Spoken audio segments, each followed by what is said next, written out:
call the meeting. And the other, so the question is, Zoom link is working, and so that's all set up, right? Correct. Yes. Okay. All right. This meeting of trustees, Shoreline, the Hayward area Shoreline Planning Agency started today. October 3. Want to do roll call? Yes. Chair Lou Andrade, Here. Eric Henshey, Here. Dennis Waspy, Here. Francisco Zermania. Yep.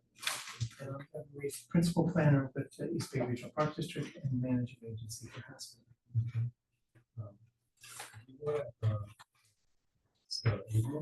Yes, we'll get to that in just a moment. Before then, I'd like to introduce the staff that are present currently. So we have Eddie Willis and Amanda Sanders from East Bay Regional Park District.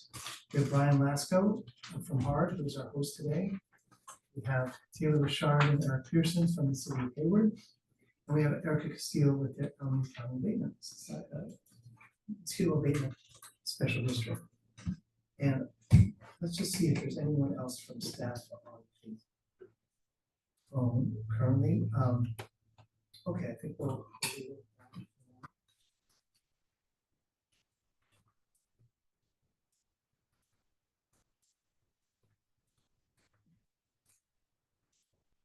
Well, we're going to get roll call, so we'll do the public comments. If there's anyone here to speak on either. Yes, let me explain before we call on anyone. The two ways to submit public comment to HASPA meeting. One is to send an email to asanders@parks.org by noon of the day of the meeting, or live via Zoom, or being in person. Some people are live via Zoom. If you are on the Zoom meeting and want to make a comment, you're welcome to raise your hand and you will be called on, either during the agenda items or now in the public comment section. So let's see, we did have one person. Maybe did you want to come up and speak? Yes, At the please. public comment section of the agenda? You're there, or is there no podium? No problem, just come and speak loudly, please. Maybe Wes. I don't know how to. All right. So I just wanted to say, I just want to say thank you. I had a great walk last week, on last Friday. A whole bunch of policymakers and scientists and super awesome people went on a walk down at the first mile in the horizontal levee. And it was an absolutely incredible, very engaging, very informative walk. I think the biggest thing that I took away from it was the fact that we're proposing, we think we should be proposing integrated regional nature-based solutions to climate change and to sea level rise. And I completely agree with that. And so of course, you know, to me, right, like that area is right, well, it's an area that's run by, that's all these agencies are a part of. And we've got this old SkyWest golf course right next door. And you know, we've got the Ebdel rendering of the bridge over the railroad tracks. And when I hear nature-based regional integrated solutions, I'm just thinking, wow, we could really be doing something awesome with SkyWest. We could be planting all these trees and doing all this great stuff to help with our climate change and our sea level rise. And then just the other day, I went to East Bay Regional Park District's meeting, and I got to hear about all the priorities of all the different directors. And so that was also super cool to be able to hear all that kind of stuff, and to find out that the director of Districts 3 and 4, which cover Hayward and then the unincorporated area where I live, you know, both of some of their priorities involved trails and access through San Leandro and San Lorenzo, and connecting trails to hills and things like that. So, you know me, I'm here advocating for SkyWest and for saving open space and for regional solutions and for just, you know, making the planet a better place for not only our generation, but for the generations to come. I think it's super important. Last night I did a presentation for the Resilience Hub in Washington Manor. And it was my half an hour presentation. They asked me so many questions that lasted 2 hours. And I feel like I didn't get to say it all. So, you gotta get the hook with me because, I will keep talking, but I just wanted to 30 say. seconds. 30 seconds. You guys know that we do need to do something about SkyWest that is regional, that is about saving it, that is about integrating it into our plans down at the shoreline, that all of these agencies are a part of. So I'll keep coming back and I'll keep reminding you how important it is. The butterflies are here. The turtles are still there. So I'm inviting everybody in this room to come walk with me at SkyWest. 17th at 5 p.m. is our next walk. So, it's question period. Comment? Thank you for your presentation, and please extend again the invitation to your board at Orloma to join us. I always do. And look I got a retro patch. Do you like that? Retro, they're gonna be so mad when they see it. My campaign slogan, live in green with Mimi Dean, director. Oh, yeah. I know. Thank you. All right. Thanks a lot for that, and no comments because we're prohibited from talking about items on the agenda. Okay, so is there any other people who should speak on Zoom or anything? Does anybody else on Zoom wish to speak? If you do, please raise your hand. Yes, I do have one person. These are for items not on the agenda. Right, for items not on the agenda.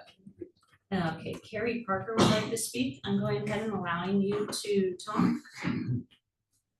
Hi, I'm Carrie Parker. I am the Environmental Services Manager for the City of San Leandro, and I'm here with Kimberly Anderson, Sustainability Analyst for the City of San Leandro. And we just wanted to make sure you knew we were here and supportive, and we hope to be more participating as the months go forward. So just wanted to let you know we were here, listening in. Mimi Dean, hello. Thank you, and welcome for attending, and hopefully you'll be attending more often. And being a member. Okay, that's okay. We have another member or another person on Zoom who would like to speak, Maria Magalon. Go ahead. Hello, thank you. Can you hear me? Yes. I am Maria Magallon. I'm with the San Leandro Washington Manor Resilience Hub. And I want to say thank you to Mimi Dean advocating for Save SkyWest. She did a wonderful presentation last night for our Resilience Hub. And we look forward to her continuing to communicate the importance of saving open spaces, natural habitats in our community. Thank you. Thank you. Anyone else?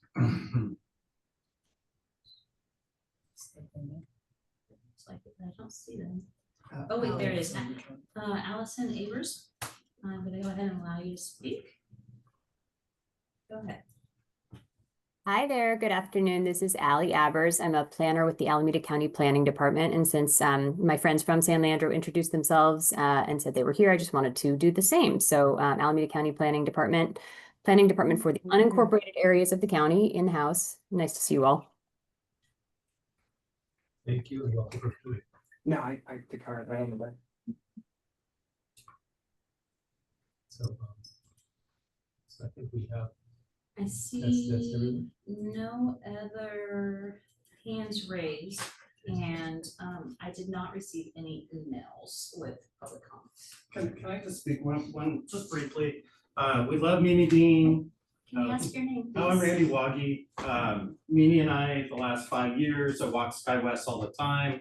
And all of the organizations that can make that happen to save SkyWest are here. So I hope somehow, some way, they all come together and make that happen. It's a great place. There's all kinds of Western pond turtles out there, all kinds of wildlife and birds. We think maybe even an eagle is flying around out there. So if you get a chance, go check it out. If you've never seen it before, it's a great piece of land and it really should be preserved for future generations. Thank you so much. Thank you. If there's no more public comments, I'd like to move. Is there anyone else? I see nobody else with their hands up. I'd like to move on to the approval of the minutes. Is there anyone who wishes to? Second. Okay, moved by Director Zermanio and seconded by Director Waspy. Any comments or questions? Comments? I see no public comments, no hands raised. Please vote. Okay, well, I'll take the roll call. Trustee Henshi, Yes. trustee Waspy, Aye. trustee Zerania, and Chair Andrade. Yes. And motion passes. Passes unanimously. All right, City of Hayward project, oh, I'm sorry, introduction of Adrian Harris, please. Yes, so I'd like to introduce Adrian Harris from Regional Government Services.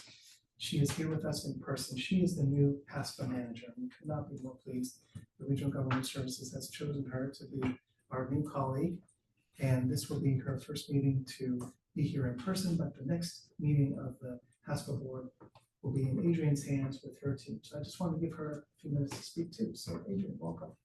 Yeah, thank you. We met over Zoom at your last board meeting when you approved the contract with RGS to support HASPA and its administration. And I'm going to be your new manager. I'll be working with you and helping run the meetings along with my team members who are on Zoom right now, MJ Brown and Viviana Garcia, supporting this work, not just in the board meetings, but between meetings.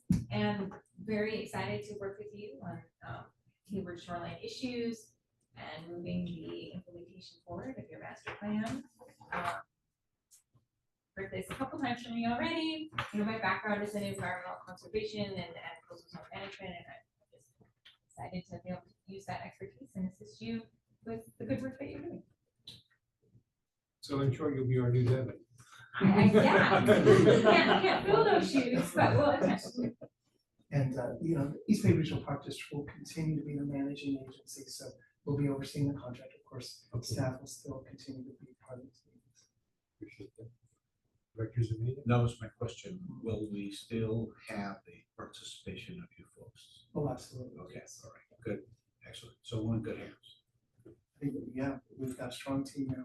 I guess I would say direct, but I think she trustee, used to saying director. Any other comments or? Yeah, just a question. I think I look forward to this arrangement. I was thinking, I don't know if we can do, I mean, I know we have records of what we do and we have minutes of what we do. Where are they stored? I mean, we don't move a bunch of boxes every 5 years when it goes to Hayward and then the regional parks. I mean, and where will, and I know in this age, we can store anything anywhere on a thumbnail, but will we have archives? Will we, someday we'll be 100 years from now, I think people will be happy we did this. And I'm wondering if there'll be a record. Well, Mark Taylor, who had been the Hayward Shoreline park supervisor for decades, had boxes and boxes of past material, which is actually saved at the East Bay Regional Park District Archives. Great. And then the electronic records that City of Hayward created, we've got, and now the Park District has our own couple of years of records. So we're going to be getting all of that, not the boxes of materials, but all the electronic records will go to RGS. So the archives will be maintained.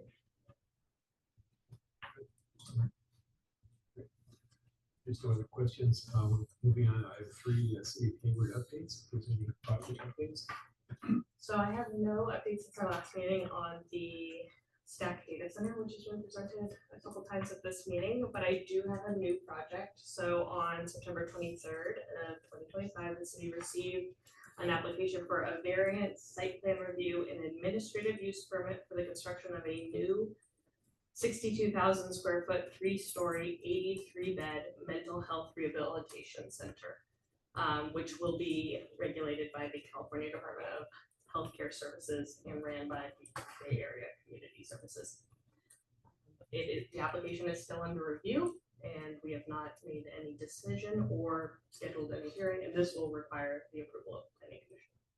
Where's it located? Important information, 3788 Depot Road, where the current Hayward Navigation Center is located.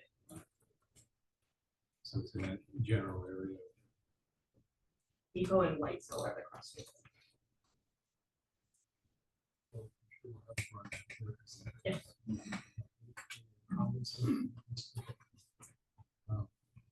Okay, item number 4, adoption of the 2026 HASPA Board of Trustees calendar. Yeah, I'd like to talk about this just a little bit. Every year, the board adopts a meeting calendar, and this year, we are proposing a little different monthly schedule. The board meets quarterly, but we have special meetings. So in order to create the monthly schedule and the quarterly schedule that we intend, we need the board to take 2 actions. One is to actually vote to amend the bylaws, and then if that happens, then we'll adopt the board calendar. So I just want to point out in the packet for anyone here in the room or watching, this is material on page 10 or following, specifically. Page 13 is the meetings of the board. This is the actual language from the board bylaws. And basically, it's just paragraph 1 that gets amended here to specify that in 2026, board meetings will be on the 2nd Thursday of March, June, September, and December. And we've done this because we want there to be a June meeting where the board can adopt the budget before the end of the fiscal year, which is June 30th. Under our previous schedule, before we rearranged it, those meetings were happening in July. So this meeting schedule will allow us to sort of meet our budget obligations. So we've divided the discussion into 2 parts. One is to change this for bylaws, and then the other part is to actually adopt the calendar. There's two motions. 2 motions, two asks for public comments as well. Comments now. Yeah, we can ask for public comment now. So Yeah, public. yeah, let's see if there's any public comment on the first part of the item. I see no hands raised on the Zoom meeting. Need more comments? A couple, so is there anything in our bylaws, I can't remember, that if something occurs on March 12th, that 2 of us can't make it? Yeah, 2 out of 4, we need a quorum, so is there something in the bylaws that would say we would reschedule it? My question is, I think these are very valuable meetings, we're doing more and more stuff. We're onboarding a new manager, I don't want this meeting based on somebody who couldn't come. Looking, first thing I look at is January 15th, which I'm not mistaken, is Martin Luther King's birthday. Do they celebrate him, or do we do it on the weekend? Oh, well, we wouldn't have a meeting on a holiday, certainly. Okay, so, okay, but if something came up and we couldn't make it, or is it in our bylaws that we'll reschedule it, or just say, We can't achieve a quorum. right, or for any reason for that matter? Let me look into that during this meeting. I'll see if I can get an answer for you. I believe so. Certainly, the chair has the ability to call a special meeting. Yeah, Okay, the question you're asking is, could they reschedule a meeting? It seems like. probably. Just want to clarify. Yeah, I want to clarify that we were, so this is the set schedule, but we can modify that as needed. Great. Richard's in Now, related to that, there are 4 of us, so what is our quorum? 2 or 2.5? Gotta be 3. 3 is a quorum. 3? Okay, so 2 with that, okay, got it. And this goes to the importance of every trustee having an alternate, so that ideally there would always be a quorum, because if you couldn't come, your alternate would come. So that would be our preference. Okay, I have, Oh, actually, excuse me, there is an answer here that Adrian has. To answer your question, the language in your bylaws says that the date or time of a particular regular meeting may be changed as needed to accommodate scheduling conflicts. So if there's a conflict, or you could. of course, any emergencies or any other things we can schedule. And you have the ability to appoint special meetings and even emergency meetings. That's the case for the conflicts around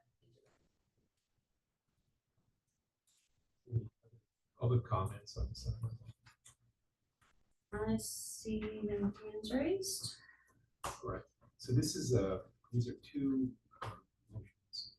First is adoption of amendment to the board bylaws. Meetings in 2026. So I move that. So Manuel, moved by Manuel, second. Second. Richard Watson. Okay. Yeah, we can take the roll call. So trustee Henchy, Yes. trustee Woski, Yes. trustee Zermania, Yes. and Chair Andrade. Yes.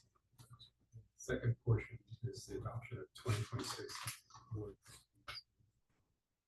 Right, so I'd just like to point out that this is on page 12 of the packet. The meeting calendar starts on January 15th, that would be a special meeting, and then there would be 4 meetings, March 12th, June 11th, September 10th, and December 10th. You know, barring any special meetings on top of that. That's what All at City Hall. not necessarily, That's what it says. oh yeah, I'm sorry. That's okay. City Hall continue to rotate between City Hall, mosquito abatement, and That doesn't need to be. no, I think we've got a note here, the asterisk says, meeting locations rotate amongst the. All right. I need a motion. Before we get a motion, let's see if there's any public comment on this item. Thank you. We don't typically meet at the East Bay Regional Park District, just because it's sort of out of the area, we could usually meet there. But it's Maybe Hayward Shoreline.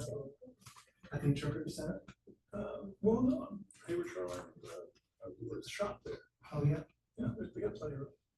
And you're down, I mean, I've always advocated for, I much prefer looking out the window and seeing the Hayward Shoreline.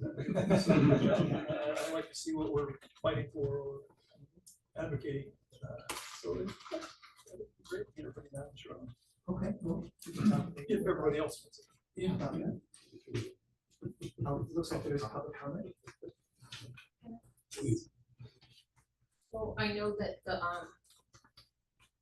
I know that when I looked up where this meeting was being held, I know that it says that it does rotate, but it was a little confusing because I saw it somewhere that it was at Hayward City Hall.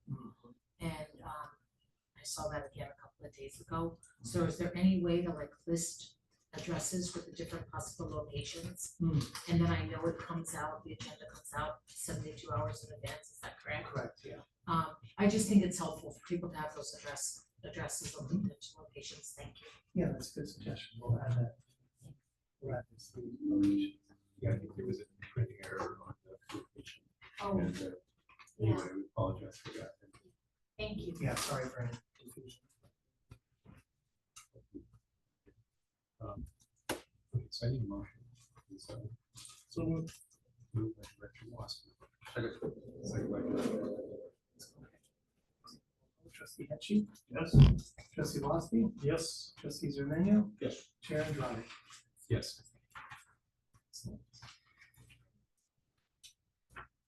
So item number 5. Project by David. Yeah, try to avoid the hassling part, but it does happen from time to time. Thank you all for inviting me here to update you on what's going on with the salt pond restoration project at, in particular, Eden Landing, but I'm gonna back up and give you a little overview on it first. I guess I should note that, I did present to this board in October of 2021, and I thought by now we might be a little bit further along than we are, so I'm gonna be, disappointed that I don't have more updates to share with you, but I do have some. So is that the PowerPoint or the PDF? Let's see if I can maximize it on my screen. Yeah. Okay. So the other thing about this that's always a little awkward is that, of course, I still have an old school laser pointer which works on the wall but not on the screen. So since I don't have the control of the mouse, I hope you'll be able to help me and kind of point at things as I mention them. Oh, I get to, will this work on that? Yeah. Oh, excellent. Thank you so much. That's Now you have to expand it. yeah, right. Oh, that's great. 1, Wonderful, that will help very much, I appreciate it. It's a little less awkward than the next slide, please. Next slide, please. Well, no. Oh, you can point. Next slide, please. So we can untake all six. I'm not always this awkward. I'm a little punchy today. We could have the next one. I got some vaccines earlier this week, and I've been a little out of it ever since. Can you tell us what the difference is between those photos that? Well, that's just a time series of the same spot on Earth, demonstrating the conversion from a dry salt pan to a vegetated marsh, and that's one of the earliest examples of some things the project's been working on. So yeah, we'll go to the next one. So the project started in 2003 when over 15,000 acres of former salt production ponds were acquired from Cargill with the help of Senator Dianne Feinstein back then, and transferred back into public lands management. There was a combination of funding sources for that, and it was a discount sale, kind of a donation. These are some of our most frequent and most common partners on the bottom of the screen here. We also have a stakeholder forum, which includes a number of different entities and individuals here. We do a lot of public outreach. We have we have quite a number of different partners involved in the projects. Can I have the next slide? We have three main goals that I'm going to talk to you about first, and then I'll sort of zoom in. The first of those goals is habitat restoration, which you would think would be all tidal salt marsh restoration. It was the dominant habitat type of most of the Bay Area prior to development. The problem with that was that in the 150 years of large-scale industrial salt production, a lot of different forms of wildlife, largely shorebirds, waterbirds, became dependent on these ponded areas and the levees around them and the islands within them. And so if we made everything back into tidal marsh, we would actually be harming quite a wide range of wildlife. And so we have to balance as much tidal marsh restoration as we can with making improvements to the remaining ponds so that they are better for wildlife than they are in their current state. And so next slide. So that's goal number one, habitat restoration. The next is flood risk management. We are not a flood protection district. We don't have a flood protection district that is an active part of our management team, but we can't make things worse. So our obligation is to, at the very least, to retain the current levels of incidental flood protection provided by the salt pond berms, levee-like berms, but still not engineered flood levees. So we do that partly on our own, but partly also by partnering where possible with local flood protection districts or entities like One Shoreline or Valley Water. And so we try to implement their projects in shared ways. And I have some examples of that we can talk about if you'd like. And the third goal, next slide, is public access and recreation. We want to bring people into connection with the shoreline. We want people to see and understand what public resources are available, what nature is right there in their backyards. And so we build wildlife compatible features like trails and kayak launches and viewing areas, and all pretty low tech, low key things like the next slide, which shows a couple of them here at Eden Landing. Oh, I guess that's an older version, sorry. Maybe we skipped to, no? All right, well, I thought I had one of the kayak launch in it, but maybe that one got dropped out. So let's see. All right, we'll just go to the next one then. That's all right. There is a kayak launch at Eden Landing. I crossed my heart. And this project matters. Those goals matter because it's not just improving the environments for wildlife, although that is really important, right? These are endangered species, and they and non-endangered species also have a right to things. But also these environmental improvements include water quality and open space for people to get out and recreate, right? And where we can add marsh features, they increase shoreline resilience. So they're a form of nature-based shoreline protection, sea level rise adaptation, which in itself is an addition to flood risk management, even before you think about all the places where we're raising and improving levees and trying to work with the flood protection districts. So next slide. So that's why the project matters. This is our sort of very old map, but I like to use it because the colors make it very easy for me to draw your attention to certain things. All the green areas are the salt ponds that were acquired in 2003 that are now part of the National Wildlife Refuge. The pink ones are still Cargill properties. I'm sorry? That's the Cargill properties? It was largely Cargill. This orange ones, the gold, I don't know what color that is exactly, but these are still operated by Cargill for salt production, even though they are not, Cargill doesn't hold fee title to those lands anymore, but they get to keep making salt there and for as long as they want. The pink ones are the ones they still actually own, and the blue ones are the parts that are the state lands at the Eden Land Ecological Reserve, and where I'll spend the bulk of the rest of the time. So the next slide will be just sort of noting that this is where I'm going to focus up here in the blue area. Next one. So in phase one, you don't restore 15,000 acres overnight or in one step, right? So the way that the people who thought about the project shortly after the ponds were acquired, there was a large working group, a national science panel, a bunch of different stakeholder meetings, things like that, public engagement processes. They envisioned a multi-stage, multi-phase project implemented over a number of decades by selecting batches of ponds and working on those together. And so phase one was implemented between about 2008 and about 2014. And that ended with over 3,000 acres of tidal and muted tidal marsh restoration. You can see the comparison on the upper row there, that's a before and after. Orientation is different, but it is the same patch of land. And so we got rapid marsh establishment, endangered species moving in. Also in a number of other places, there were these sort of improved ponds for pond-dependent wildlife, where islands were built, and new water control structures were put in with the idea of putting more different kinds of species into smaller areas. And so those are some managed ponds. This is in northern Eden Landing. Can I have the next slide? We also added 7 miles of new trails, including the top boardwalk. This is where the kayak launch picture is. I knew I had it in there. Let's go to the next slide, please. There's the kayak launch. So that one's down here. This is a different boat ramp that's more for training, emergency response, things like that. But this is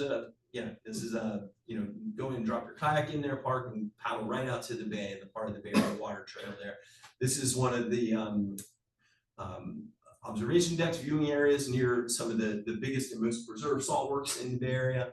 And so that was an important piece of the public access and the cultural resource interpretation. Kind of the next slide.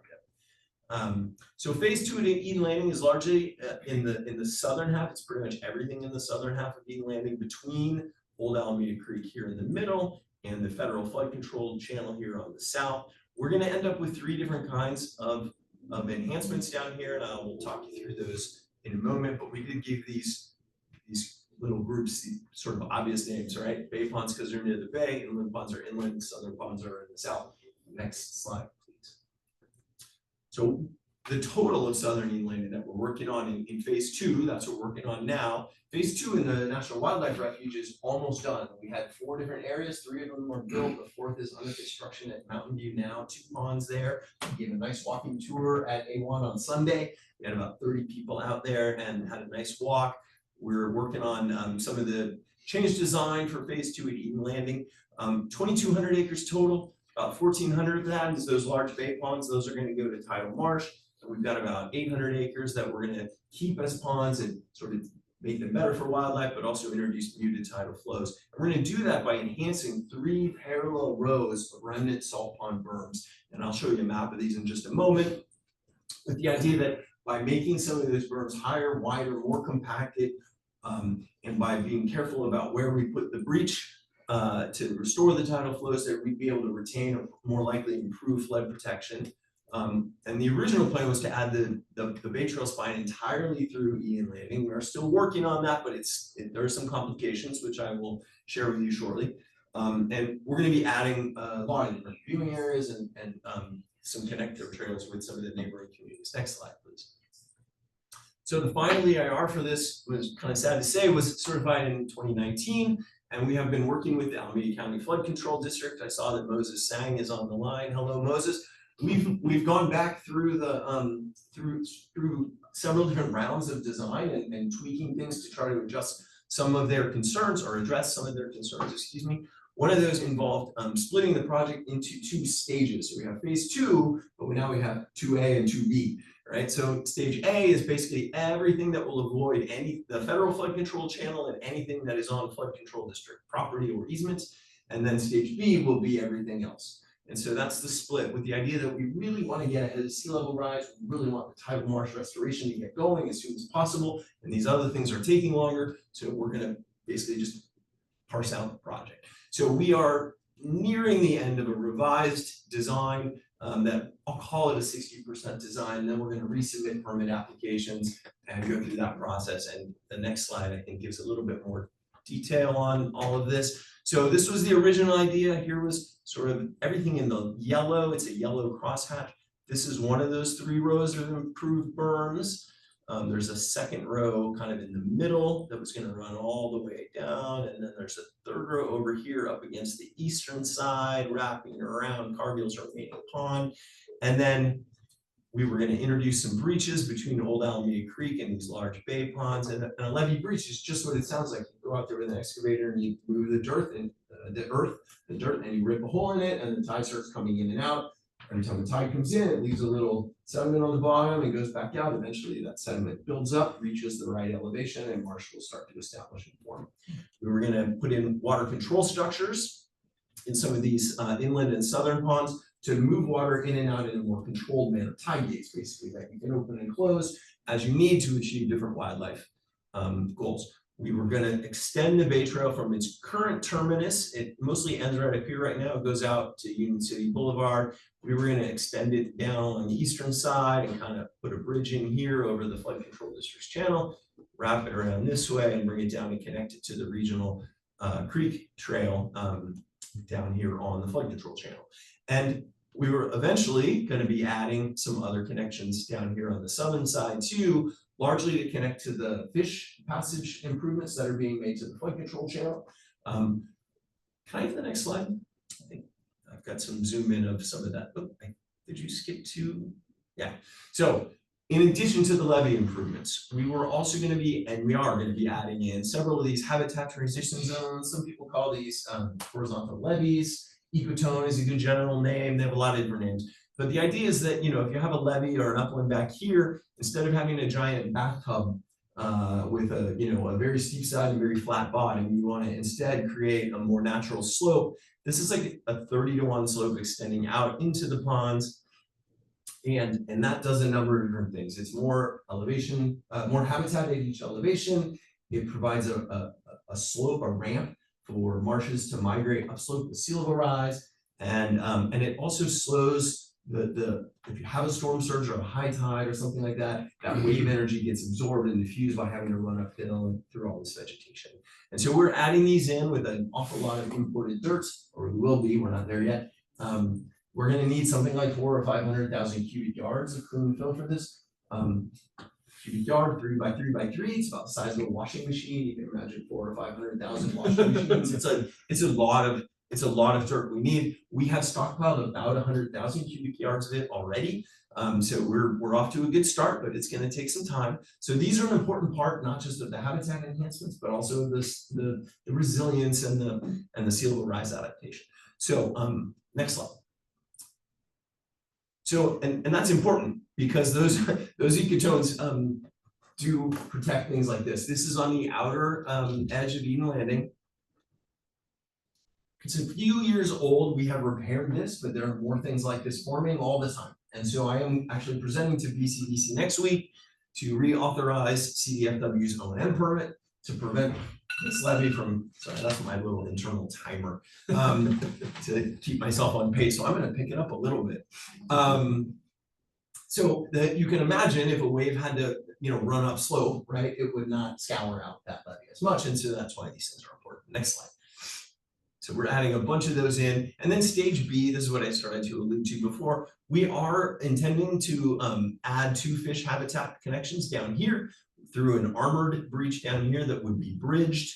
And that would enable some fish passage benefits, right? As the juvenile salmonids are migrating out the flood control channel, coming down from Alameda Creek, they can come into these large tidal restored areas here in these ponds, and that will benefit them as well. And there's a smaller connection down here we're going to put in, and we drop this one at the request of the flood control district. So that, among a number of other things, will be happening in stage B. Can I have the next one? So I mentioned the sort of redesign for to address flood control district concerns. despite a number of different approaches that we thought would have gotten us over the hump, about making those breaches on Old Alameda Creek by now, there remain some challenges. So we're moving the main breach, and I don't have a good graphic of this yet, but you can just imagine putting those breaches that were sort of between the bay ponds and Old Alameda Creek. We're going to move that out to the bayfront levee. We're going to armor that levee, rip wrap it, big rock. We're doing design and modeling to size that and everything right now. And then that will avoid the flood control district's easement. It will let us get rolling on the marsh restoration while we continue to work on the other things further down the line. We're still going to be improving all those berms with increased height and width. We're still going to build the ecotones. We're in fact adding more erosion protection around the interior side to protect the Old Alameda Creek levee on the internal side. Moses, I'm going to have some design drawings for you very soon. It's taking longer than we thought. Everything takes longer than we thought. In the short term, for stage A, the Bay Trail might just be limited to CDFW lands. It depends whether or not the flood control district will allow us to extend it onto their property in the interim. We can discuss that later. And of course, we're pursuing stage B. The next one. Like I said, we're doing modeling design. If everything goes according to plan, we will finish permitting next year and we'll begin construction either late 26, early 27. And depending on material availability, it'll take a few years. Like I said, we've already got 100,000 yards in, so we're off to a good start there. And then, in parallel to that, we're going to be pursuing more advanced designs in collaboration with the flood control district, with East Bay Parks, on how we can safely bridge the armored breach over the flood control channel that we're planning. So those will be things we'll follow up on with everybody as they become a little more imminent. Can I have the next one, please? Almost done here, but public access, I know that's a big focus of what you're doing here. I mentioned this before. The red dot is where the current Bay Trail ends and goes out here into the Eden Shores neighborhood. We are for sure going to extend it down at least this far on CDFW property, but then it'll just be an out and back. Like that's less attractive. There's the 20 tie gate structure right here belongs to the flood control district, so we need their permission to put a public access trail on that. And then while we have a permanent easement to go, along this bit of land on this side of Old Alameda Creek, we don't own it. So we would need, again, flood control districts approval. At this point here, it becomes CDFW property again, and then the Bay Trail would continue. We would need their participation to bridge the stormwater channel down here and wrap around. We're going to get to all of that in stage B. It's just a question of whether it all happens in stage A or it takes a little bit longer. This is an older map. I just want to point this out. It still shows the old breach locations on the north side. We haven't done any nice graphics to show this yet. We have some very preliminary cartoony ones, but I didn't want to get into that. So just a little caveat here that this was really just designed to show the trails. This also shows the existing trail network up here in northern Eden Landing and down here on the regional control channel. So if I can have the next one, I think that is it. So that was, I don't know, about 20 minutes, and I think we have, I think you gave me 30, so I have time for some Q&A if anyone wants to talk about it. Thanks. I guess I'm supposed to ask the public first. Are there any public comments? Does anybody have any public comments on the Zoom call or in person? I don't see any. Oh, Great question. Mimi. When will there be other tours for either public or elected officials or anything like that? It is a good point, and we do them pretty regularly. We had one like in 2022 or 3 at Eden Landing, and so it's a big area, so I try to move them around. I think once we really know 100% what we're doing at Eden Landing, that will probably be one of the next ones to plan. What I would recommend that you do on our project website, and I have a card with URL on it, you can sign up for our newsletter, and then anytime we're planning any kind of public event, there's an email blast and you can get all the details about that. We also just finished a year-long lunch and learns. I didn't finish it. The last one is next Tuesday. But we've done a whole, year-long series of pretty much monthly presentations from some of the scientists and people working on the project. So we've been trying to engage the public in a lot of different ways. Those are free and open to the public and virtual. Yep. Can I say something? Before my leg got broken, I rode my bicycle down there, a lot down don't tell me that, because most of it's not open to public access yet. I would ride down the Bay Trail Ah, to yes. Costco I see. and Yeah, then yeah. also ride at Coyote Hills. Nice, yeah, I was just teasing. So, Randy has. I would say that too. It is a really cool area through there. And actually, didn't you guys even build like a thing and there's like it shows north, east, south, Yes. west. It's very cool. It's so far out there though. I mean, a lot of people don't even know it's there. And it is cool how it connects to the Bay Trail, but you gotta go up and over 92. I always thought that was kind of weird. I mean, if you're not in great shape, you're not gonna go over that bridge. And then I always wish, my dream, and I don't know how you would do this, is that it could connect to Coyote Hills. Like, it seems crazy that, because you have to get onto Hesperian and you gotta go all the way down. And Alameda Creek Trail is so cool, it'd be so nice. Someday, I would focus on that. I mean, because I bike all the time, so I love that part. You are not alone in that opinion. Oh. In our early phase split, even in the phase 2 designs, that EIR that we mentioned, the 2019 EIR, it includes in it a sequel level analysis of the environmental impacts of building a bridge over the Alameda Creek flow control channel for that exact purpose. So that was as far as we took it. I then, when I took over this job in early 2019 from John Bourgeois, who ran it for, I don't know, 9 years before me. One of the things I did was sort of take that up, and I had meetings with Eric and a number of other representatives from the cities that touch that, and talked with them about, like, do any of you want to take this on? Because it doesn't actually touch my project. Like, I'm not the right one to lead it, right? I talked with Bay Trail folks, I talked with all the cities, and it just turns out, boy, everybody wants it. It's a really hard thing to do, and it's no one exactly, it's not clear whose job it is to lead that. maybe East Bay Regional Parks would want to take it on. I talked to. Build a bridge over a flood control channel? It's just right? I'm not trying to be critical in any way. I'm just, it's an extraordinarily difficult thing to do, and nobody wants to take it on. So yeah, you are not alone, and I don't know where to go with that. It would be connecting 2 trails together. That would be very cool, because it's very continuous all the way down to there. Because if you go the other way, you can go all the way to Alameda, but you can't go as far the other way. No, it's an Anyway. excellent point. Thank you. Well, there is a bridge over 92, so that's part of the house. I know, but it doesn't go like into Fremont. If you want to go further, you gotta be on Hesperian, and it takes forever, you can be hit by cars. But anyway, thank you. It kind of changes the mood when you're on Union City Boulevard, Hesperian.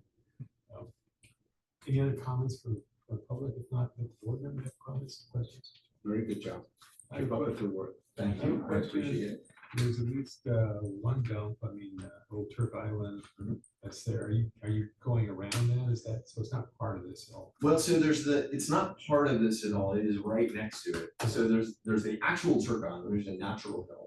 And then there's the closed Turk Island landfill. And I don't think Union City is involved in HASPA at all, but Union City actually had a development recently that relocated a lot of that trash, consolidated it into either a smaller area there or off-hauled it, I'm not sure, and is building I don't know how many units of high-end housing, it's 35. I don't know, I exactly, 36. actually. So that's what's going on with some of that trash. Not really related to our work, but right next to it. Yeah. Just curious, because I was actually in that tract and I saw it was homes and I was surprised they were building still. Yeah. I think the bike trail is really one of the things that, you can't get there from here. I mean, it'd be great because you see the hills and they're really inviting, but you can't use it. So I think that would engender a lot of public support if that was done. So, but anyway. Yeah. And that was my basic question was the dump at the trail. The other thing is, so, the horizontal levee thing, we're gonna be talking about the first mile. What is the height? Do you have established a height of where you want the first level? Where you want that to be? I mean, not the first, your portion of it. I know what you mean. The raised and improved levees are gonna be up around elevation 13 and a half.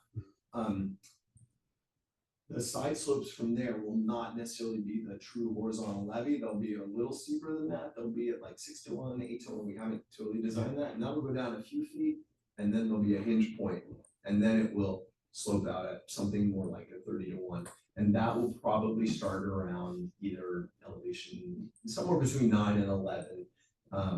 That will cover pretty much like the bulk of the current, all but the very highest heights. And also then it's a nice foundation for future raising if needed, right? The problem is if we make that higher, you can imagine the geometry, right? You have a triangle, you make it just a little higher, it's a lot more dirt you need to get, and it goes a lot further out into the pond. So the other question is, you're storing material, where are you storing it? some of it's being stored on the levees, some of it's being used to repair previous damage by filling in spaces like that one on that slide that I showed. So that's not really stockpiling it, but like it's doing some of that work, but it's also necessary even without the restoration project. And then some of it, Moses, thank you for this. The flood control district is kind enough to, they have a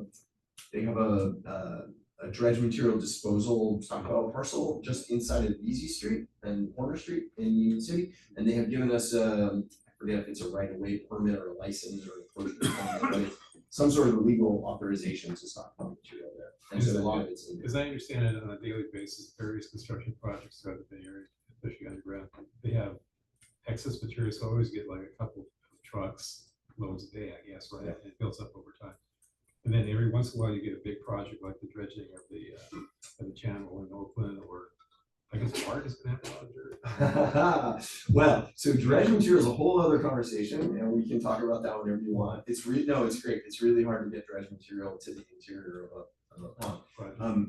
We have at Ravenswood, one of the ones in the National Wildlife Refuge, as a good example, we brought in almost 500,000 cubic yards of upland soil from construction projects in about a 5-year, 6-year period. And that was to raise and improve 2 long stretches of levee and build 2 ecotone habitat slopes. And all of that is done under various, almost all of it was free to us, by the way. That's why it takes so long, because we're not buying it. We have to wait, we form partnerships with these construction companies, trucking companies, dirt brokers, right? They test and screen the material, and if it's clean enough, they bring it to us instead of a landfill, because we take it for free. So they incur some cost in the testing and screening, but it pencils out over time.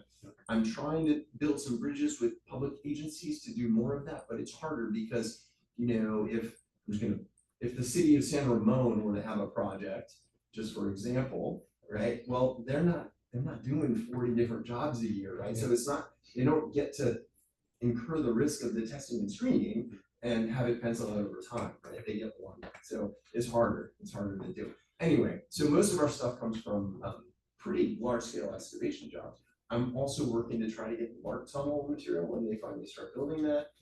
That's a whole other set of complications to do tunneling. A lot of additives and conditioners have to go in front of the tunnel boring machine. And we are currently doing a lot of bioassays to try to figure out whether that material is safe to put inside of a wetland or not. And so it's 3.5 million cubic yards. It would be an awful lot, but we don't know if it's safe yet. Luckily, however, at least the dirt from excavating the launch shaft for that tunnel boring machine is coming to the project. That's just conventional excavation at the top. So that stuff is coming to one of our plants. Yeah. Yeah, I'm thanks. a dirt hustler. That's Dave, thanks so much for your presentation. That broke my heart. I was going to tell this group, you've got to go tour this place this Sunday. Oh, it was last week. It was last Sunday.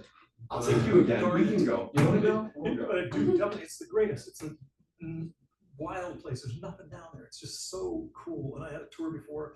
The kayak launch you understand sold it. It's amazing every time. So here's a question: where do you get your funding? It comes from a very wide variety of sources. I realize I'm over time, everyone. I'll field questions for as long as I can talk. That's easy. But federal, state, and regional grants are the biggest one, right? So EPA, California Department of Water Resources, Measure AA, the San Francisco Bay Restoration Authority has funded a lot of things. Proposition 4 just passed. We haven't got any money from that yet, but I did do a press conference with Senator Josh Becker from the other side of the Bay about when the state legislature signed, approved it, and the governor. So like that money's going to start to flow soon. So we expect some from that. The ponds were acquired with a mix of line item funding from federal and state governments, plus an awful lot of foundation, like private nonprofit foundation funds. That was the acquisition. That was a long time ago now. Since then, it's pretty much been grants and some agency-specific funding. We get a lot of our own funding. Ducks Unlimited is a super important nonprofit partner organization, and they raise a lot of their own money from their own grant-seeking entities, plus from donors. And so I don't know the exact mix of their funds, but they bring a lot of their own money to the work that they do. They oversee they hire the construction contractors and then oversee their work and do compliance monitoring and things like that. Can you annex a little north of your area? I cannot annex anything. My job is to coordinate the activities of the landowner agencies and everybody else involved. You can talk to CFW about trying to do something else there if you want. So Cargill sold a lot of the land. Are they at all involved? Yeah, they're a really good partner. You know, it's funny, they don't directly like manage or vote on or vote anyway, but any of the actual project activities that we do, but you know, they still own a lot of salt ponds in and around where we do our work. And so they show up, they contribute, they share information about what birds are doing, you know, stuff where. We share information about public access and things like that. So no, they're I would say maybe more of a collaborator, you know, than a partner at this stage. And if you looked into East Bay Mud, I know they're trying to do. Yeah, 80 they're right years next worth to of- Eden Landing. Or no, sorry, that's Union Sanitary District. Yeah, I do talk to East Bay Mud sometimes about their force main project and trying to get that dirt tested and reused too. Yeah, luckily I've been in this industry long enough. Like one of my old coworkers from I worked at an environmental firm now works at East Bay Mud, and so I, you know, building a network. Okay, well, and I still don't understand, I should understand the Bay Trail through your area, but it's there. Well, But it's. so it's done in northern Eden Landing, and it gets about halfway through northern Eden Landing, and then it goes out into Eden Shores. And I mean, you can call it up if you want, but you probably already closed it. That's it. Then it's on Union City Boulevard all the way down to the regional track. And so our goal is to move it not all the way out to the bay, because we kind of want those, not to be fully tied marsh, but we're gonna have it be, you know, alongside the ponds, good for wildlife viewing, and then kind of wrapping around parts of Turtle Island, and then eventually connecting sort of about, I won't say it's halfway through Eden Landing on the south side, but a third of the way through it, right, to connect there. So I can get you a graphic of that if you want, and we have it all on our website. I'm just glad you guys are working on it, that's great, so, let's see, it's not for you, but I'd like to editorialize our board. You know, remember, and you can't get the flood control group to deal with you on the trail, the Bay Trail through their land. I didn't say that exactly. Oh, okay. I mean, you know, I really don't like being, you know, looking like I'm saying something I'm not. So thank you for letting me just clarify the statement here. We haven't gotten to the discussion about the trail yet, because we're still trying to figure out how to engineer a project that they can agree does not increase flood risk. And we're doing that largely by moving it off of their lands and off of their maintenance easement along Old Alameda Creek. And when they see the designs, which I expected to have to them by now, but I'm not the engineer, when they see those designs, we'll schedule meetings, and hopefully we can, you know, all right, this is good for stage A, and then why don't you guys get those permits issued and get building that while we figure out how to connect to the flood control channel on the south and make sure that is safe. Because that actually does benefit the flood control district, because all that deposited sediment shouldn't build up in that channel anymore. A lot of it should go into the finally restored areas and start building the marsh there. And so it'll save them time and money in the long haul, and then we'll be dealing with the trails part of that. We just haven't gotten there yet. I won't cast too many aspersions, but I just remember when that group came before us to try to pass their parcel tax or whatever it was. They came here and they just said, you know, everything's gonna flood, life's gonna be terrible, so, and they never mentioned one thing about access to any of their land, never mentioned a trail, never mentioned anything. It was just really, I'm totally a clarion call the regional park district people who are trying to think of water, so it's hard, and maybe our group at some point, you gotta include the people in on it. Have something fun, as opposed to You want just support. yeah, exactly. But But anyway, thank you very much for your presentation. Thank you all for having me. It's great to be back. And I can leave some cards on that desk if there's any follow-up questions. Thank you, Moses. Okay, we're gonna move on to item number 6, presentation of first mile horizontal levee project. Thank you. Yeah. let me Oh, just- you're calling. Let me just take a minute, Katie, to introduce you and share the screen. So the first mile horizontal levee is a project that has been forwarded by and advanced by East Bay Discharges Authority, specifically Jackie Zipkin, the general manager, who's on the call today. And they were able, with some federal funding through the Pivot Fence grant, which we're also beneficiary of, stuff, to pay for design work that Anchor QEA is now working on. So we wanted to give you an update on that because Anchor's definitely well into their scope of work. And it's going by Katie to talk about it. Thank you everyone. Do you mind, is it possible to either elevate as a presenter or just unmute, they can mute themselves, Jackie Zipkin and Liz Allen, just in case they have anything to add to what I have to say, which is probably very likely.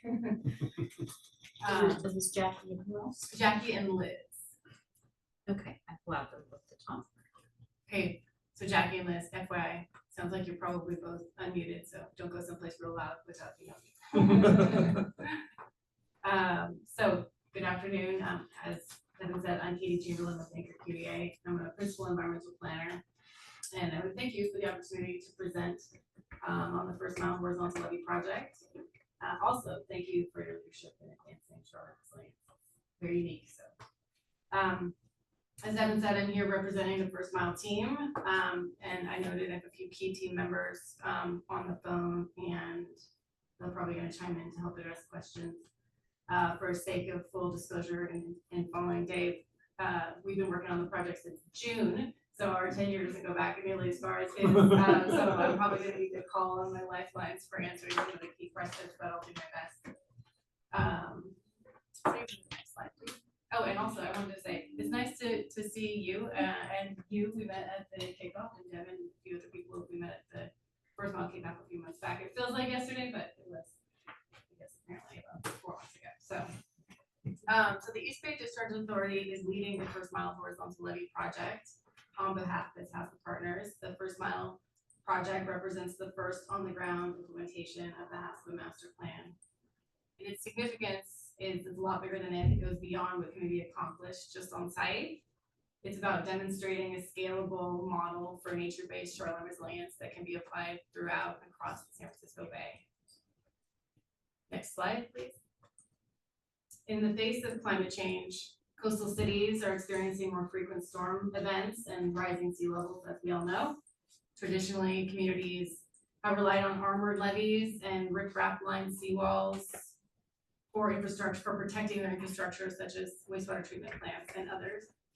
However, these conventional conventional hardscape approaches often fail to dissipate the wave energy effectively, and that causes them to fail over time. We're seeing this throughout the Bay. The horizontal levee offers an innovative, resilient alternative. You can see it depicted on the right as compared to the conventional levees and seawalls that I described on the left. The horizontal levee lines existing flood control levees with a gently sloped marsh that is planted with native vegetation. Beneath the surface, engineered soil and filtration layers remove contaminants from treated wastewater before it's able to enter the bay. The horizontal levee concept delivers a number of benefits. It enhances habitat by creating transitional zones between upland and tidal marshes, offering high tide refugia and restoring historic freshwater seeps. It strengthens resilience to sea level rise through wave attenuation, sediment accretion, and habitat migration. It improves water quality by removing nutrients and contaminants, and it supports recreation by increasing shoreline access and providing cultural benefits to tribes and others. The next slide shows the next slide, please. Sorry for the quick flips. The next slide shows the actual footprint of the first mile horizontal levee project in its current form. The project has been designed as an innovative, nature-based flood protection strategy specific to the San Lorenzo and Hayward shoreline. It's going to deliver site-specific advantages that are pretty consistent with what I just described that pertain to like the generally to horizontal levee principles. Specifically, it will reduce the long-term flood risk along San Lorenzo and Hayward shoreline and adapt to sea level rise over time. It will restore native tidal and transitional marsh habitat, improve water quality and support local wildlife, and it will enhance shoreline access and recreational opportunities. In summary, it's a multi-benefit project that combines safety, environmental restoration, and quality of life in one resilient design. Next slide, please. These are the goals of the First Mile project. I won't read them, but you can look at them, and they are they align directly with the HASPA master plan commitments to safety, habitat, resilience, access, and equity. The First Mile project shows funders and regulators that HASPA is serious about innovation and implementation. What we learn and prove here with this project will inform and accelerate future resilience projects. This is the first tangible step from plan to practice.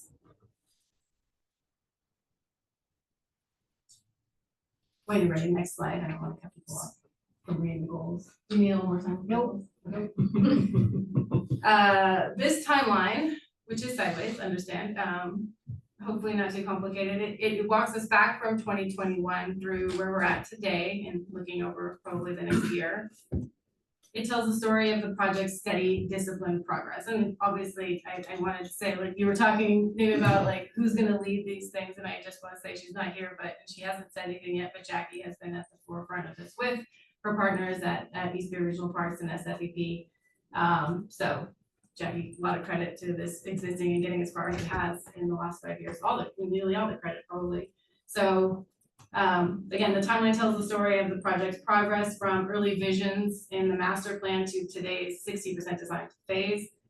The milestones represent building blocks. So the early conceptual block was focused on conceptual design, regulatory consultations, and cost estimating that to demonstrate the technical feasibility and fundability of the project. The 30% design was more focused, was pivotal, but focused more on habitat and engineering concepts confirmation to confirm that these are viable and to set the stage for agency engagement and then the funding applications for the more advanced 60% design, which is where we're at now. And the next slide provides a little bit more information on that. So our team, led by my firm Anchor QEA and our teammates at WRA, Shannon Wilson, BKF, Studio MLA, and Rail Pros, multidisciplinary group to address this multidisciplinary project. We started working with Jackie at EBDA a few months, like I said, June, as well as Devin and at East Bay Regional Parks, as well as a few others at the Park District, and Graham and a few others at SFEP, to move from planning to completing key milestones that are going to lead to construction readiness in the future. Specifically, we have been working to advance CEQA mitigation planning efforts with lead agencies, people responsible agencies, and landowners, coordinating closely with the Bay Restoration Regulatory Integration Team, which is a multi-agency group that's focused on permitting restoration projects in the San Francisco Bay. You may know that. It consists of agency staff from the Corps of Engineers, San Francisco Bay Regional Water Quality Control Board, San Francisco Bay Conservation and Development Commission, National Marine Fisheries Service, U.S. Fish and Wildlife Service, and California Department of Fish and Wildlife. So we've been working with them to initiate the steps that will lead us to securing future permits. And then we've also been developing the 60% design to refine constructability and cost estimates. Project has a lot of momentum. It's continuing to advance through these complex regulatory and technical steps with focus and coordination, but we do have several steps in front of us still. I just want to point out the cross section on the bottom here shows what we mean by the horizontal levee at this project site. Instead of a steep traditional levee, it's a wide, gently sloping transition from bay to upland. The gradual slope provides flood protection while supporting wetland and upland habitat. Native vegetation filters runoff and improves bay water quality. This design that you see here is more adaptable to sea level rise than vertical levees, and it allows habitat to migrate inland over time. So the 60% design phase that we're in now, we're refining things like slope geometry, slope exact locations, plant communities, drainage features, all of these to create a buildable, cost reliable design to move forward with future funding opportunities. Next slide. The map here, which is relatively small, but you can see the point of it is that it's the big green area, sort of like the overall project area, and you can see all the different labels are, not all of them are different agencies, but many of them are different agencies. We have a site which has a number of challenges with multiple landowners and then certainly overlapping jurisdictions of agencies as well. So fragmented land ownership across public, private, and railroad parcels, that's something we're facing. Layered regulatory oversight by multiple federal and state agencies, and then along the eastern sort of segment of the project, like just outside the project, but along the eastern edge, is the Union Pacific Railroad, which is a critical stakeholder due to its immediately adjacent right-of-way and long-term access considerations. Our approach to navigating some of these implementation challenges that we've only been working on for the last few months is to coordinate closely here in advance of submitting applications with the Bay Restoration Regulatory Integration Team to streamline the multi-agency permitting process in front of us. Exploring some California Environmental Quality Act, CEQA streamlining opportunities, as well as some programmatic permits that are available for restoration projects. And then we're aligning our sea level rise assumptions and design standards regionally, and in particular with nearby similar project efforts where they're making similar assumptions to ensure consistency and science-based decision-making. Next slide. So the complex issues that we are navigating on the First Mile project are relevant, very relevant to future HASPA planning efforts. Issues like governance, who is going to build and own, operate, and maintain these sites from day one through to once they're open and operating. Maybe is it the same story? Is it the same agency? Does it shift over time? Design assumptions, things like I mentioned, ensuring consistency in sea level rise scenarios, other planning horizons, and then just continuity in how projects are implemented over time. Stakeholder coordination, mentioned UP. We also have Alameda County flood control, like in the north and also on the south in various areas, and a variety of different landowners at the actual project site as well, including East Bay Regional Parks, CFW, and a few others. And regulatory complexity, navigating the agency jurisdiction, the mitigation requirements, even for projects that are going to preserve wetlands in the long run, right? And opportunities for CEQA streamlining and programmatic permitting. These are things that as the First Mile project makes headway with the BRIT, will shed light on how HASPA projects can proceed in the future. And identifying and implementing successful community engagement and funding strategies is obviously critical to this project and to those. So this is like the launch point for implementing HASPA master planning in the framework we're developing now. We think will make future projects undertaken under HASPA faster, more efficient, more successful to implement. That is our thought. And hopefully you guys see the same way. I think that's maybe the last slide. Yep. So on behalf of the project team, I'll thank you guys for your support, but I'm sure there are a number of questions that I will happily engage my two team members who are here today to help me answer any you have. Thank you. Great presentation. Yeah. Public comments on this item? I don't see any online or in person. I have a couple of questions. I think the board does too, so. Well, I love this project, so, and I just, every time I see another presentation, I learn so much more about it, so it's really very cool. Thank you for sharing your expertise. Thank you for supporting it. Sounds like there's a lot of energy behind it in this room. It's great. Any board members have questions? I know, I'm sorry. One back here, one quick one. Completion will be or start. Well, Beginning. that's, I think the completion, Jackie, I don't know if you heard that, but he asked for the I couldn't completion. hear it. The Yes Women project will be complete.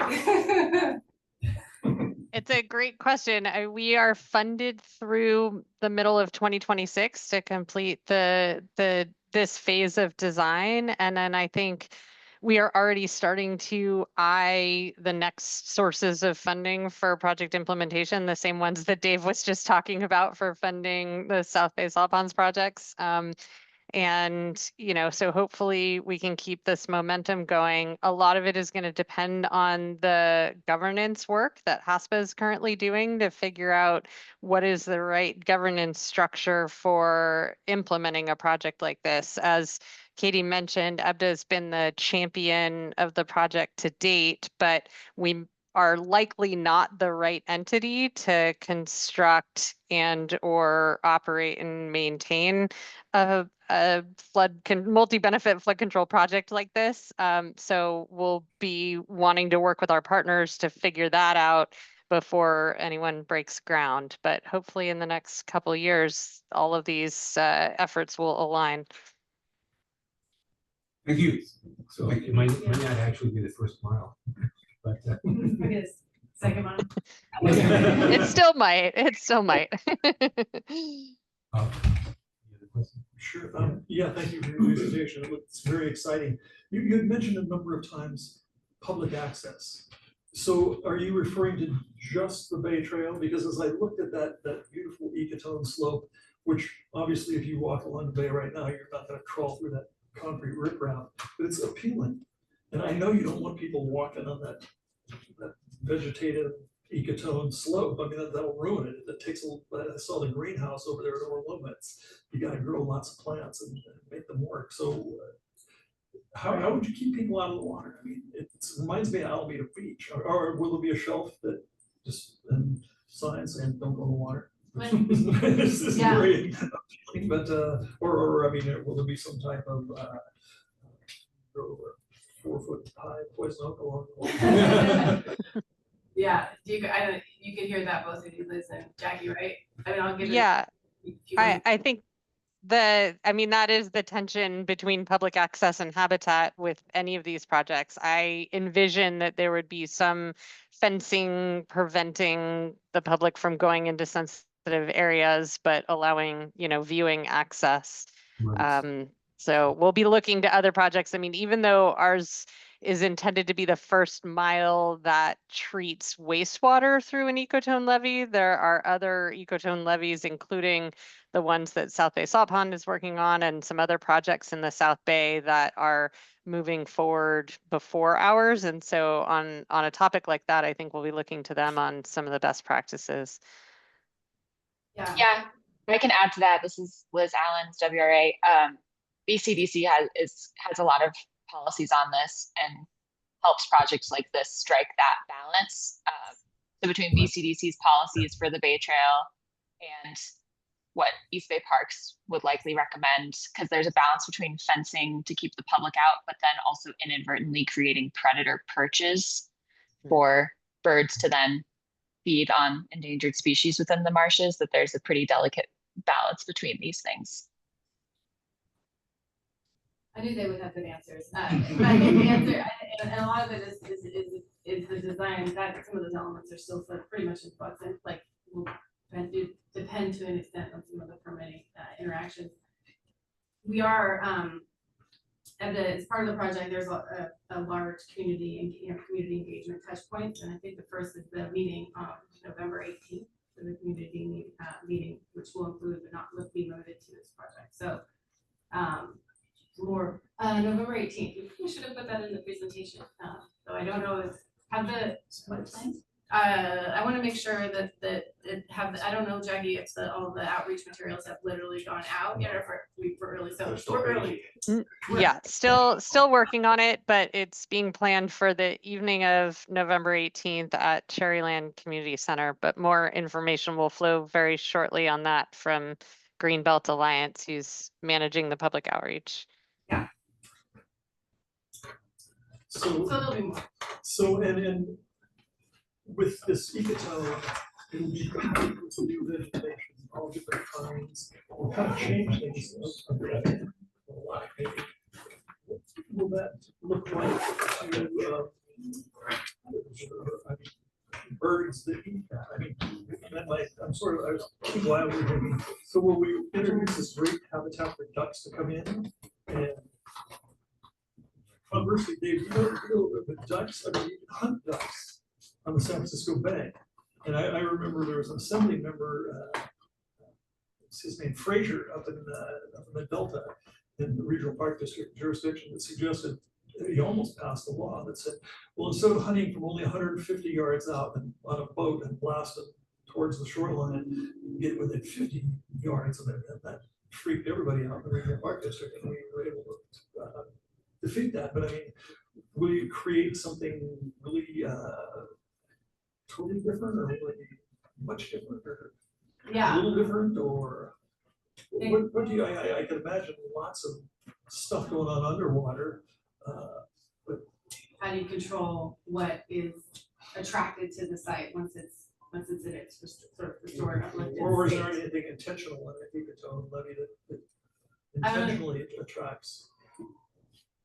I mean, it might be great for birders. Do you want to take a first stab at that, Liz? Yeah, I think I heard most of that in terms of species that may use the site in the future versus what I would compare it to is now.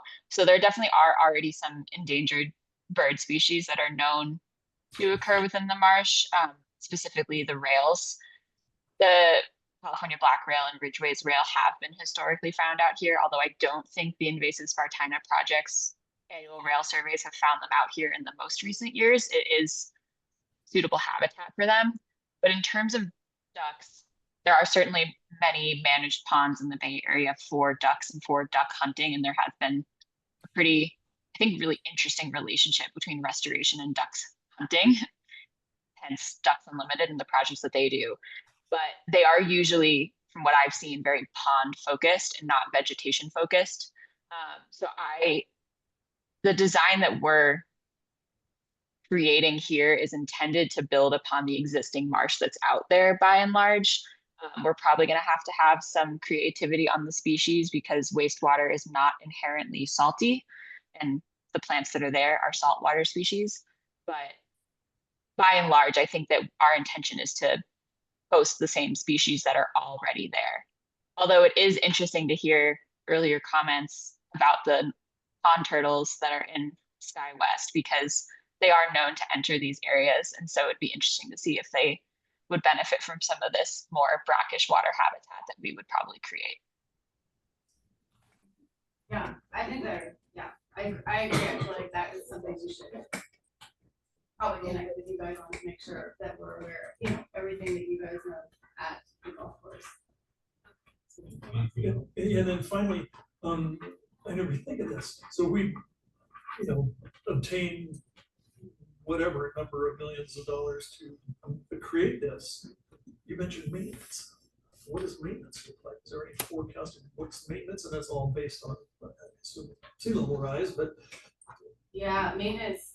So I don't have an answer to what the cost is for maintenance, but it is definitely something that our engineers, as they move forward with design, are like factoring into, decisions on even things like where do we need to get back in to be able to maintain on a regular basis, where we'll need to call something like a permanent impact as compared to a temporary impact to jurisdictional water or habitat or something like that, because you're going to need to get in. We're looking for ways to do that and as much as possible outside of the immediate horizontal levee footprint, and maybe like in an area that's, if it's a filter or something like that, things we can change that don't require disturbing an area that we're going to have to disturb once to do the project.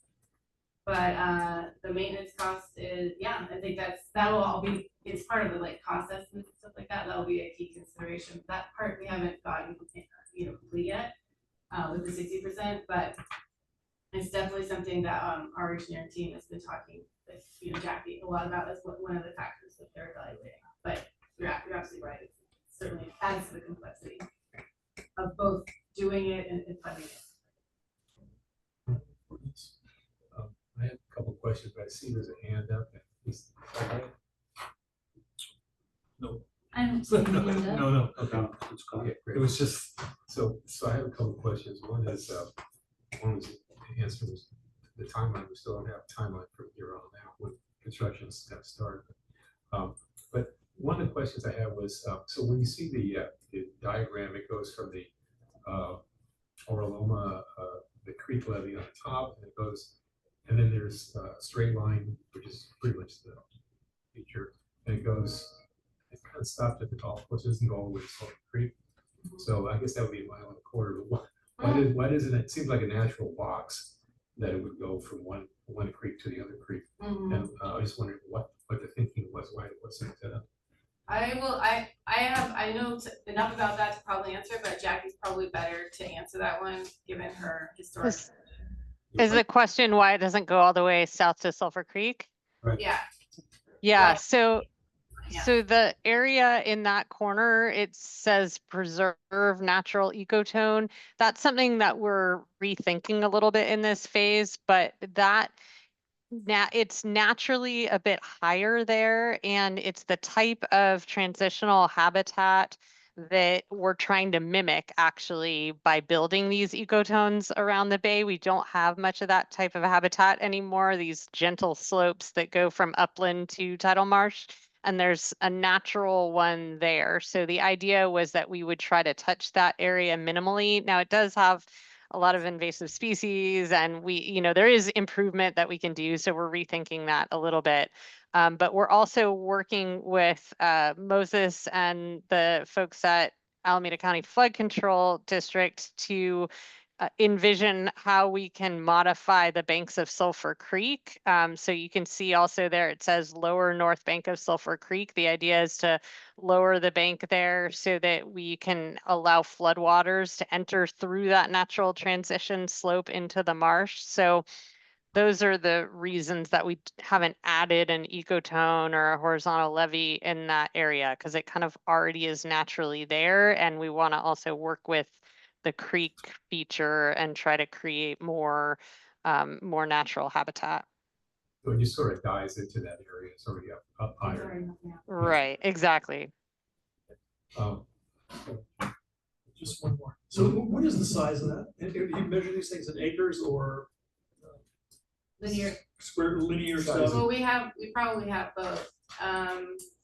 It doesn't really I matter. actually don't remember exactly. It is a little bit, not exactly a mile. Do either of you know the exactly? I mean, especially if you already talked. Yeah, I mean, it's pretty close to a mile in linear if you account both that northern segment and the segment along the east. We do have the acreage, but I don't have it off the top of my head. So assuming we complete this, or even as far as we're planning ahead, are there other areas around? Dave mentioned they're gonna do something down there, but what other municipalities or JPAs or people like us have done this in the Bay Area? Yeah. So the city of Palo Alto is actually going to be the first to implement a project like this at scale. We call ours the first mile because ours is so much bigger.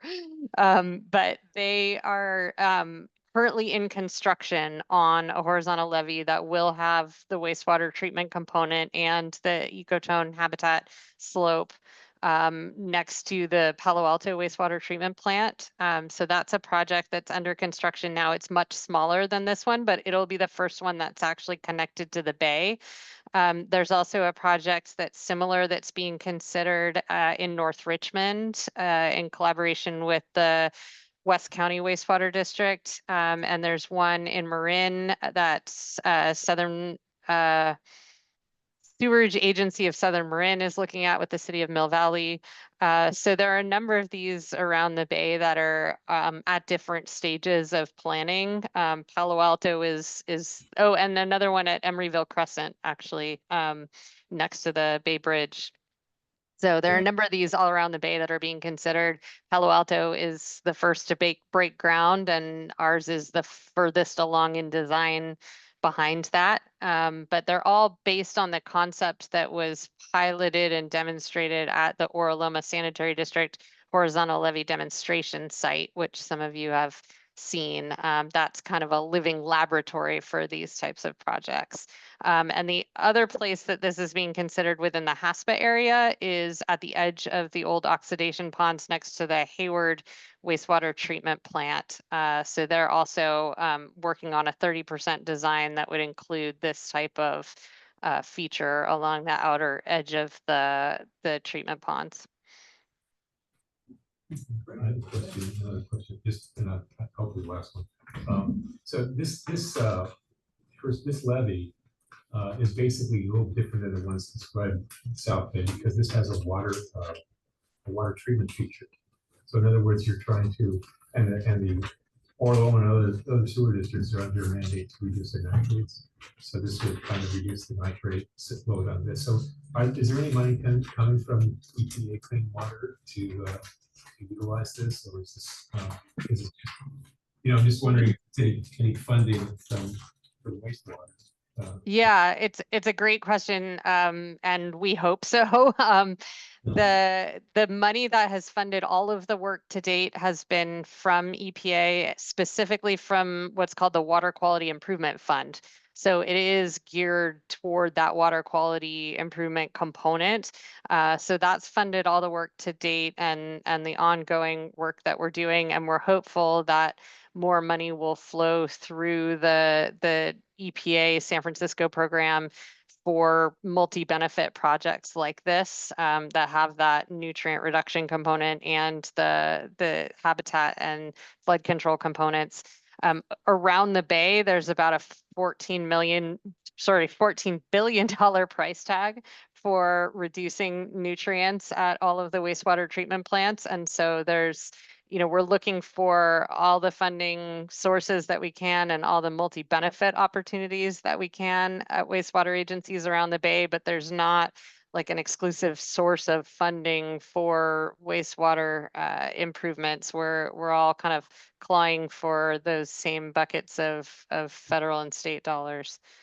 I would think Tri-City would have the same opportunity here as well in your South Bay area, Tri-City wastewater. Yes. Yeah. No, okay. I think. Oh, are you storing material already? Not yet. Okay, just curious. All right, that's all the questions. And if there's nothing else, I want to thank you for your presentation. Yeah, thank you. Thanks you guys for joining while on vacation and at conferences. Yeah, thank you. So we're going to move on to old business, item 7. Yeah, this is a placeholder item for recruitment efforts for additional trustee agencies, for a chance for staff to kind of report back any conversations if it's appropriate. I'll go first. Me and Eric Pearson with the City of Hayward met with unions, representatives from union cities to discuss HASPA and working together on future projects, specifically a RSAP, like a regional shoreline adaptation plan, which are the required plans that are being implemented, or the guidelines are being implemented by BCDC and will need to be reviewed by them. So we had early conversations, they showed interest, and they will be attending our technical advisory committee meetings moving forward. Excellent. Yeah. And we want to thank, if the City of San Leandro staff are still on the meeting, we have a meeting coming up to talk with you. So that's encouraging too. Yes, I want to thank the City of San Leandro. That's very good. And AC Alameda County Planning. Oh, yes. So we've been actively reaching out and connecting with those folks and encouraging, and so it's very encouraging to see that It's great to have someone from the county. everybody is starting to understand that, Of course, Orlando is always welcome to. Always, yeah, Orlando is. I'm here. Okay, that's it for the recruitment. Okay, thank you. Okay, community engagement from HASPA. Yeah, so just want to mention Save the Bay is part of the group that's being funded by Pivot Points Grant, this EPA grant that Jackie just mentioned. And they had a legislative tour of the shoreline on October 3rd that some of us went to. It was very successful. There was easily 20 people there from staff members from different congressional agencies and offices and local jurisdictions, local city council people. We met the mayor of Hayward there and one of the Hayward City Council women there, Newark City Council member as well. So I just wanted to just mention that it was very successful, and if anyone else wanted to mention it, who were there. Yeah, I attended. It was really well received, and it's great to be actually out there and seeing where it's going to be. You have a better sense of it. It becomes a little more real. So it's a great opportunity. I think where the park, the Hayward area recreation park is, are right across from the levee. I would love to be able to make a connection somehow, but see how that works out. So anyway, it's great to see see everyone there, and that's really a big. Yeah, I should have clarified. Save the Bay did a tour of the first mile horizontal levee site that Katie just presented. So we actually got to walk some of that. Yeah, Save the Bay sponsored did it, and Orloma, thank you Orloma, by the way, for allowing us to use the hard donated the bands, so that was collaborative. Yeah, collaborative. I think something else maybe on the community side is, I mean, it was mentioned in the presentation that we got, there's this in November 18th. It's still not, but maybe you could speak a little bit about what exactly is that going to be? Right, yeah, people who are interested in the Hayward shoreline should put a placeholder on the calendars for November 18th. This will be a community-wide meeting of an agenda that's still being determined, but it's all around promoting these different projects, including horizontal levee and the Marsh project, City of Hayward's project. Just a chance to educate the public about the shoreline, the master plan, and this effort to implement the master plan. What's their location? I think it's still Cherry Lane Community Center. Excuse me, Cherry Lane Community Center on the 18th. If someone knows the time, look at the calendar. Tentatively from 6 p.m. to 8 p.m. So in the evening on November 18th. The last community outreach item I wanted to share is HASPA staff in partnership with the City of Hayward's Library and HARD, specifically Deb Farner and Megan Nolan down at the Hayward Shoreline Interpretive Center, put together a HASPA display to educate people on the Shoreline Adaptation Master Plan, as well as all of the programming down at the Interpretive Center. It is up in City Hall on the second floor and will be there probably through the end of January. And so if you want to learn a little bit more about HASPA or the Shoreline Adaptation Master Plan or HARD's facility, you can come see us there.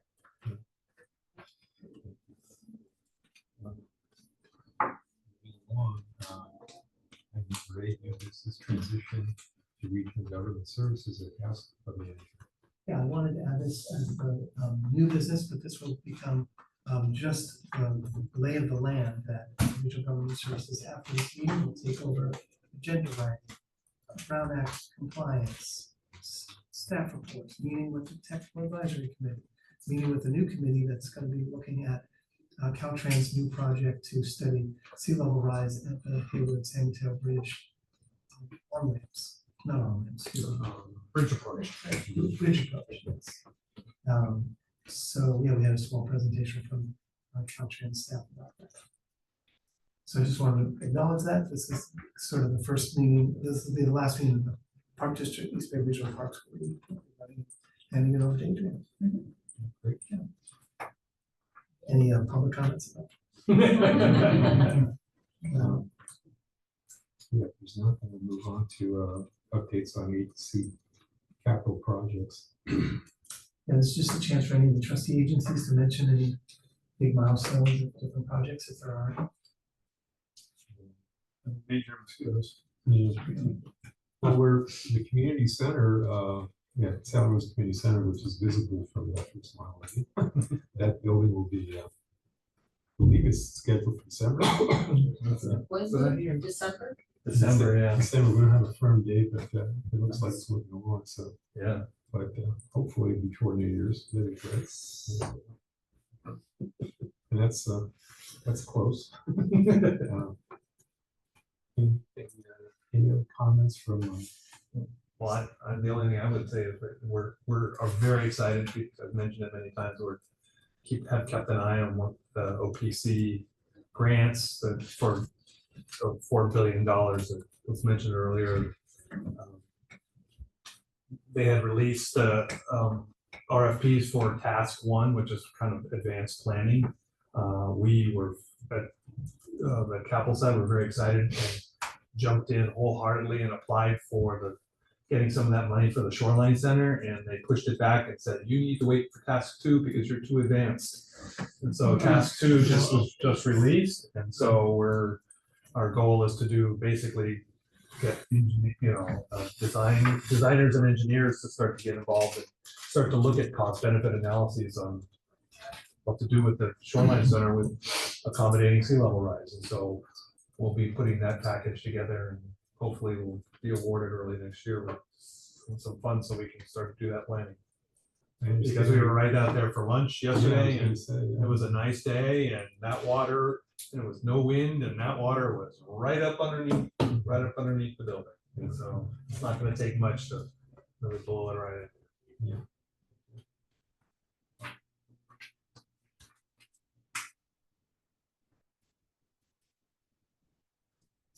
So there was pivot points grant. Yeah, HC, so this is a placeholder just for community engagement activities with the Pivot Points grant. Yeah. So we mentioned this Save the Bay tour that happened last week, and also this November 18th.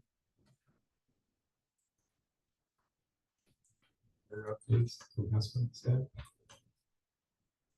Okay, item 9. So we have funds from a Pivot Points grant to do community engagement opportunities. We do. It's really being led by Greenbelt Alliance with partners at SFBI, and that's what's resulting in this November 18th community. That's good. On the AD. Yeah, so we do have one item, updates on staff HASPA communications efforts, which Brian wanted to do. Just briefly, we are starting to, as a staff, starting to take a hard focus on kind of the realities of communication and outreach, and as we move into a whole new HASPA, and looking at, starting to move into serious digital considerations and web considerations and social media considerations, and it's something that has moved as a priority amongst ourselves.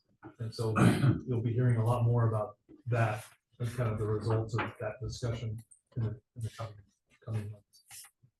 So we've got a lot going on, and it's important to get that information out.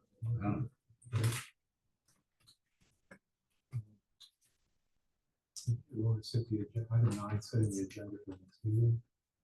Right, these are some items that we know will need to happen on January 15th, the next meeting. We need to select HASPA board officers. We will likely have a managing agency rotation policy ready for you to take a look at that staff's been working on. We'd like to get, we've already had a presentation on Needham Landing, luckily, but we would like, if it's appropriate, to get a presentation from East Bay Regional Parks and Hayward Marsh Restoration. And HARD had an application for priority conservation areas with MTC, and if there was updates there. And then, as Brian just mentioned, any staff communications ideas that have been discussed at the staff level with Adrian. First, we're always welcome new agenda items or presentations you'd like.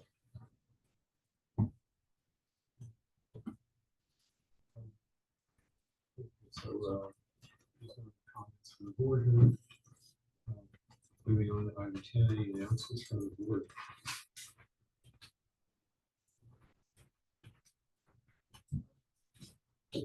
Yeah. Well, just the East Bay Regional Park District is holding their annual Harvest Festival at Ardenwood this Saturday. Come on down, it's a lot of fun. And Brian, you kind of got me going there. We're going to get out there. I'm thinking of possibly working with Backroads. McConnell Street, no longer Doug anymore, but Jordan Plotsky's still doing it, and I don't know if you've seen some of the things they've done. They did stuff on the shoreline last year. I know I did a talk with them a couple of years ago. It's a great opportunity. A lot of people watch that show, and it's they really promote it. And even Bay Nature can do an article on this, the great stuff we're doing down there. I think they- Yeah. They're looking for partners all the time. But it's backwards, it's not the folks that just interviewed Lou. Yeah. Yeah, well, I mean, yeah, ongoing, I think, we did, the first milestone is really a compelling, story, in my opinion, and those guys get out there and get out and, It's true. I don't know how many people watch the show, but it sure is a lot of fun. It was fun to do. On TV. Yeah, it was fun to do. Excuse me, Chair, I did want to mention on communications that there was a recent article in the Spur Urbanist, which is a publication by Spur, which is a nonprofit group in San Francisco, public policy agency. And I'll send this around, but there's a whole article proposing sea level rise adaptation, Bay Area governing adaptation article looking, it actually mentions HASPA, mentions one shoreline, and trying to make some suggestions for just exactly what Katie was mentioning. You know, who are the agencies going to be that are going to fund these projects that we all are working so hard to identify and decide and get permitted? So I'll send this around to everybody as well. I mean, I see this as the start of collaboration and more joining, or we join somebody else that eventually, because it is a whole day, you know, we're not competing, but we are trying to get funding, and as a demonstration, it's kind of the leader in this part of the day, and maybe a model for other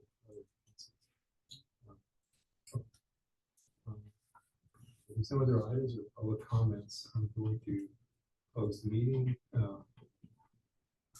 Next meeting is January 16th, 2026 at 3 p.m. And that's going to be here or rather 15th, January 15th. January 16th. Oh, I'm sorry, excuse me. Which was January 15th. January 15th. January 15th. 1-5. And we will announce the Location to be determined. Yes. Yeah. Okay. I recommend Hayward. Okay. Okay, thank you, everybody.